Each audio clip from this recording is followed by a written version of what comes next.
మన జీవితంలో జరిగే కొన్ని విషయాలు నిజమా? లేక మన బ్రెయిన్ క్రియేట్ చేసిన ఇల్యూషనా? ఈ హైపోథెసిస్ గురించి వింటే మీరు డెఫినెట్లీ షాక్ అవుతారు. సైన్స్‌లో ఒక ఇంట్రెస్టింగ్ కాన్సెప్ట్ ఉంది. అదే హైపోథెసిస్. హైపోథెసిస్ అంటే ఒక ఐడియా లేదా థియరీ. అది నిజమో కాదో సైంటిస్ట్స్ రీసెర్చ్ చేసి ప్రూవ్ చేస్తారు. ఇప్పుడు ఒక ఫేమస్ హైపోథెసిస్ గురించి చెప్తా. అదే సిమ్యులేషన్ హైపోథెసిస్. ఈ థియరీ ప్రకారం మనం ఇప్పుడు జీవిస్తున్న వరల్డ్ నిజమైనది కాకపోవచ్చు. అది ఒక అడ్వాన్స్డ్ కంప్యూటర్ సిమ్యులేషన్ కూడా కావచ్చని కొంతమంది సైంటిస్ట్స్ బిలీవ్ చేస్తున్నారు. ఇది మూవీ స్టోరీ లాగా అనిపించినా కూడా చాలా సైంటిస్ట్ దీనిపై సీరియస్గా డిస్కషన్ చేస్తున్నారు.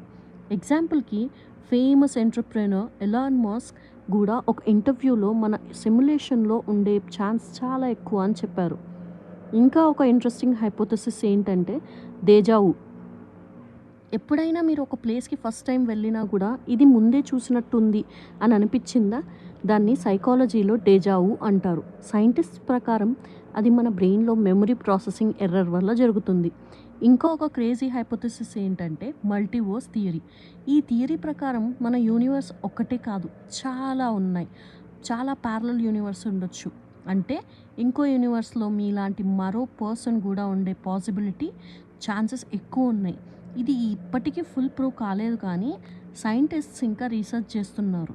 సైన్స్‌లో ఇంకా చాలా మైండ్ బ్లోయింగ్ థియరీస్ ఇంకా హైపోథెసిస్ ఉన్నాయి. మీకు ఇలాంటి science facts, psychological facts, world mysteries తెలుసుకోవాలంటే ఇప్పుడే ఈ ఛానల్‌ను సబ్స్క్రైబ్ చేయండి.